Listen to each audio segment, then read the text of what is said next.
Back to our conversation. Labour shouts sleaze. A lot of people say police, and I can't actually see what the row is there outside of Westminster where people get very excited about it. But let's come to other matters. And today, and this is of huge importance, the Climate Leaders Summit. The Prime Minister will address that.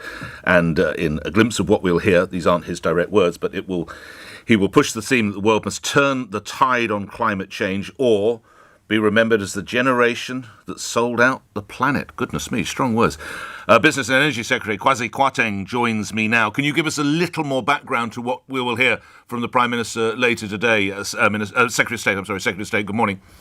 Very good to see you, Nick, and to hear you. Very briefly, this Earth Summit Day is actually extremely important because a couple of days ago, the Prime Minister announced that our carbon emission targets, by 2035 would go from 75% to 78%.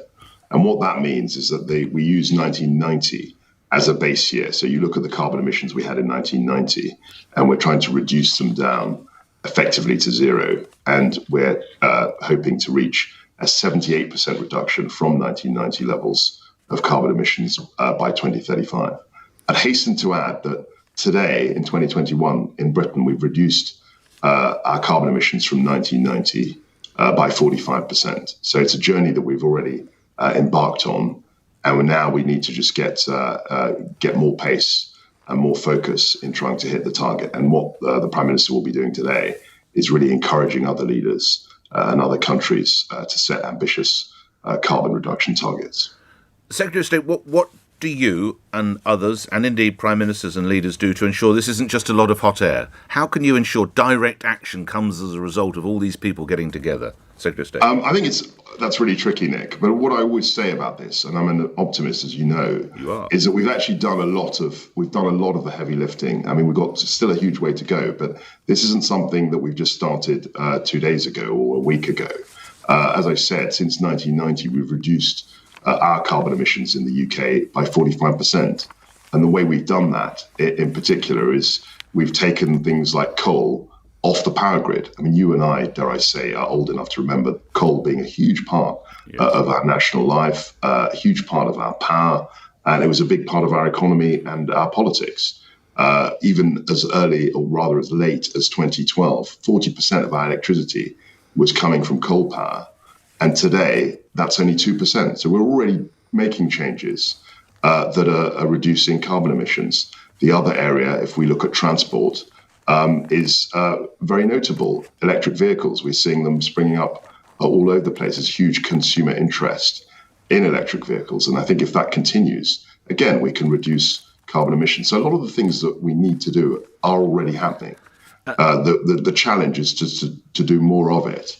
And in more areas. And a word on this, and if you don't know, I'll fill you in on details, but I sense you probably do rather. This is particularly poignant or significant because a coroner yesterday recorded for the first time the death of a young girl living down in southeast London, and this was due to air pollution. So this, I imagine, you probably know the case. This is Ella Adu Kissa Deborah. I would imagine you've probably heard of the case, Secretary of State. Doesn't this underscore why it is so important that political leaders get something done? Absolutely right. I think air pollution is just a very clear way of demonstrating that this is a really important issue, and people dying of air pollution is something that we haven't seen in Britain for 60 years. Obviously, in the 50s we had smog, but we had strong laws that prevented that happening, and it's a really important issue. Okay. While I have the benefit of you on the line, on other matters, are you convinced that the Prime Minister behaved appropriately in all his dealings with Sir James Dyson? Absolutely. I mean, you mentioned it earlier. We were in a situation where there was a crisis, there was a pandemic, thousands of people were dying, and the Prime Minister had to act very quickly to make sure that we had ventilators here in the UK. At the time, as you'll remember, one of the big problems they had in Italy was that they didn't have ventilators. So the Prime Minister took the view that he would move heaven and earth, those were his words in the House yesterday, in the House of Commons, to try and make sure the ventilators were made here in the UK, and he managed to do that.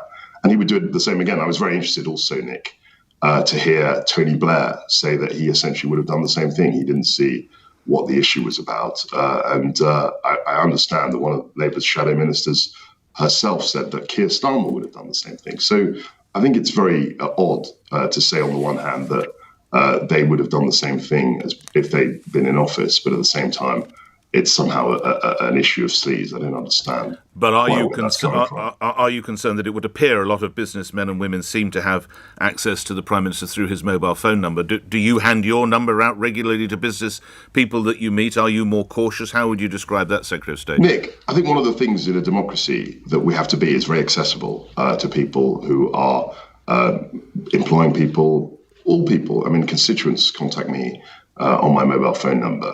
And we're generally quite accessible compared to other countries, ministers in other countries. And I think in this particular instance, because the context is really important, there was a real need to make sure that we had ventilators here in the UK. And as I said, the Prime Minister did all he could to make that happen. And if that means having direct contact with people who produce these things, I think that makes sense. I guess, lastly, on this aspect, Secretary of State, is this, though, a little bit of a drip? Because while I think many of my listeners are probably with you as regards the ventilators and Sir James, we have got the Greensill scandal still in the air. We've got the Conservative chairman being asked questions about the refurbishment of the Prime Minister's flat after leaked emails suggested a donation to the party was set aside to help pay for that project. This surely does speak now of drip of sleaze, doesn't it, as Labour suggests? I don't think it is a drip of sleaze. I mean, clearly we need to have very, very high standards in public life. And I think there were issues around Greensill. And I hasten to add that we've got about 6 committees looking at the Greensill issue. And they're going to find out, the Treasury Select Committee, I think the Public Accounts Committee, the Prime Minister himself announced a review by Nigel Boardman. We're all probing into what exactly happened with the Greensill issue. To make sure that if anything wrong happened, then we need to deal with that, and also to prevent this kind of thing from happening in the future.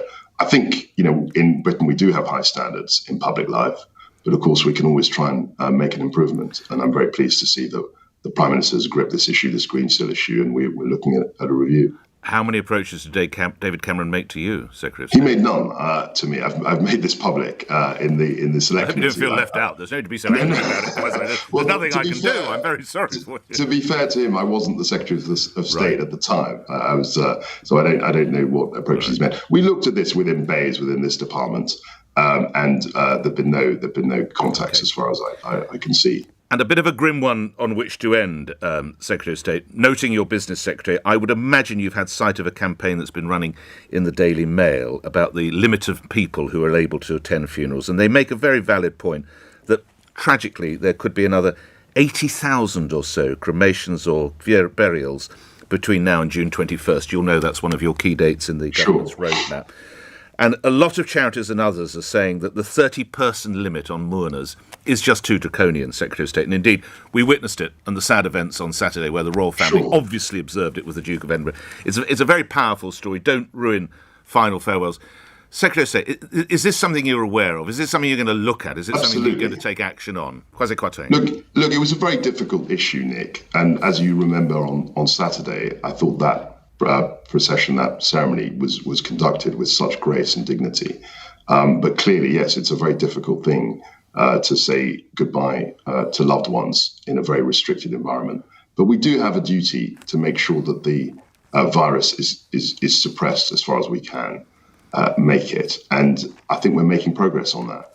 We managed to hit the April the 12th date. But are you going to look at the partial opening? Tragically, we're always reviewing, Nick, as you know, we're always reviewing data. We're always reviewing, policies.